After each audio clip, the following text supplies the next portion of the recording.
ये कहानी किसी एक मोर्चे की नहीं है, ये उस पूरी दुनिया की कहानी है जो इस वक्त हथियारों, बयानों, चेतावनियों, कूटनीति, व्यापार, कानून और मानवीय त्रासदी के बीच फंसी हुई है, और जहां हर घटना अगली आग को जन्म देने की ताकत रखती है। ईरान की इस्लामिक रेवोल्यूशनरी गार्ड कॉर्प्स के प्रवक्ता और जनसंपर्क विभाग के उप प्रमुख brigadier general Ali Mohammad Naini के बयान से शुरू होती ये तस्वीर सीधे इजरायल के सुरक्षा व्यवस्था के दिल तक पहुंचती है, जब वे दावा करते हैं कि 12 दिनों तक चले ईरान इजरायल संघर्ष के दौरान मोसाद की एक मुख्य केंद्र पर ईरानी मिसाइल हमले में 36 लोगों की मौत हुई। एक ऐसा दावा जिसे ईरान अपनी सैन्य क्षमता, तकनीकी दक्षता और मनोवैज्ञानिक बढ़त के प्रतीक के रूप में पेश करता है, और जो ये दिखाने की कोशिश करता है कि ये केवल जवाबी हमला नहीं था, बल्कि योजनाबद्ध, समन्वित और बहुस्तरीय सैन्य प्रतिक्रिया थी। नाइनी के अनुसार युद्ध शुरू होते ही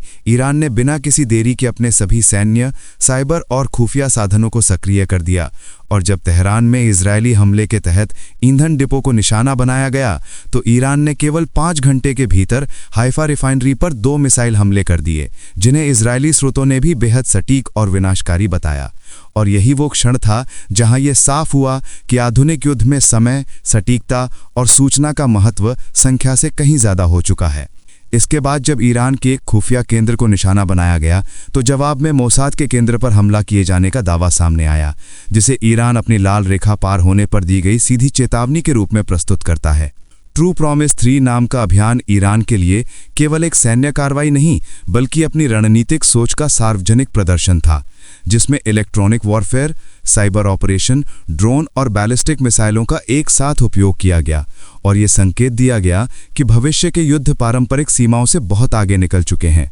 नाइनी के दावे के अनुसार ईरान इस युद्ध में एक व्यापक डेटा बैंक और पूर्ण खुफिया तैयारी के साथ उतरा, और यही वजह है कि वो अत्यधिक सुरक्षित ठिकानों को भी निशाना बनाने में सक्षम रहा। यहाँ तक कि भूमिगत स्तर पर मौजूद वित्तीय और डेटा अवसंरचनाओं तक पर हमले का दावा किया गया। इन बयानों का उद्देश्य केवल घरेलू समर्थन जुटाना नहीं था, बल्कि इजरायल और उसके सहयोगियों को यह संदेश देना भी था कि क्षेत्रीय शक्ति संतुलन अब एक तरफा नहीं रहा। ईरान का यह भी कहना है कि अमेरिका की मदद से सक्रिय की गई इजरायल की संपूर्ण वायु रक्षा प्रणाली भी सभी ईरानी मिसाइलों को रोकने में सक्षम नहीं रही, और यह दावा उस बड़े विमर्श को जान देता है कि अत्याधुनिक रक्षा प्रणाली भी पूर्ण सुरक्षा की गारंटी नहीं दे सकती। नाइनी ने ईरान इराक युद्ध के बाद विकसित हुई ईरानी सैन्य नीति का जिक्र करते हुए कहा कि ईरान की रणनीति जनता आधारित और असम्मित युद्ध पर टिकी है, जहां ताकत का मुकाबला ताकत से नहीं बल्कि सोच, धैर्य और नवाचार से किया जाता है। 12 दिनों के संघर्ष को उन्होंने सैन्य विश्लेषकों के लिए एक केस स्टडी बताया,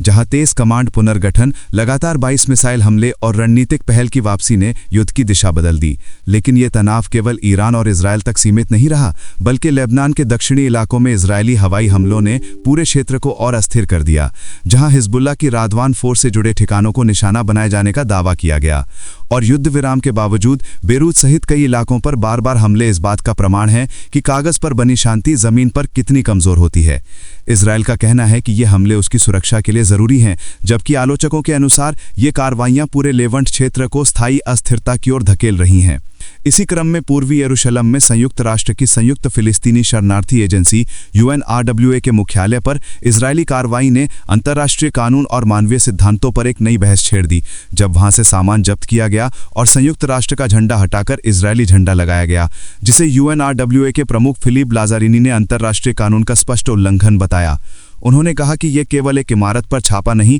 बल्कि पूरी मानवीय व्यवस्था को चुनौती देने वाला कदम है, और ये उस लंबे अभियान का हिस्सा है जिसमें UNRWA को बदनाम करने, डराने और कमजोर करने की कोशिशें शामिल हैं। UNRWA लाखों फिलिस्तीनी शरणार्थियों के लिए शिक्षा, स्वास्थ्य और बुनियादी सेवाओं का एकमात्र सहारा है, और इसके काम में बाधा का सीधा असर उन लोगों पर पड़ता है जो पहले से ही युद्ध, भूख और बेघरपन से जूझ रहे हैं। अंतर्राष्ट्रीय न्यायालय ने भी स्पष्ट किया है कि इजरायल पर इन मानवीय कार्यों को समर्थन देने की कानूनी जिम्मेदारी है। फिर भी जमीनी हकीकत इससे उलट दिखाई देती है। इसी वैश्विक उथल-पुथल के बीच यूक्रेन के राष्ट्रपति वोलोदिमिर ज़ेलेंस्की का बयान सामने आता है, जिसमें वे कहते हैं कि अमेरिका की सुरक्षा गारंटी केवल शब्दों तक सीमित नहीं रह सकती, बल्कि उसे कानूनी और ठोस रूप देना होगा, क्योंकि रूस के साथ युद्ध केवल यूक्रेन का नहीं बल्कि पूरे यूरोप की सुरक्षा से जुड़ा हुआ है। यूरोपीय नेताओं के साथ उनकी लंबी बैठकों से ये स्पष्ट होता है कि भूक्षेत्र और संप्रभुता अभी भी सबसे बड़ा विवाद है और किसी भी समझौते में यही सबसे कठिन मुद्दा बना रहेगा। इसी दौरान अमेरिका और भारत के बीच व्यापारिक तनाव, खासकर कृषि और चावल आयात पर संभावित शुल्क को लेकर, यह दिखाता है कि रणनीतिक साझेदारी के बावजूद आर्थिक ऐत टकरा सकते हैं। और राष्ट्रपति डोनाल्ड ट्रंप के बयान इस बात की याद दिलाते हैं कि वैश्विक राजनीति में दोस्ती स्थायी नहीं बल्कि परिस्थितिजन्य होती है। दक्षिण एशिया में पाकिस्तान के सेना प्रमुख फील्ड मार्शल आसिम मुनीर का कड़ा संदेश भी इसी अस्थिर वातावरण का हिस्सा है, जिसमें उन्होंने चेतावनी दी कि भविष्य के किसी भी संघर्ष में पाकिस्तान की प्रतिक्रिया तेज और कठोर होगी, और साथ ही तीनों सेनाओं के बीच बेहतर समन्वय की आवश्यकता पर जोर दिया।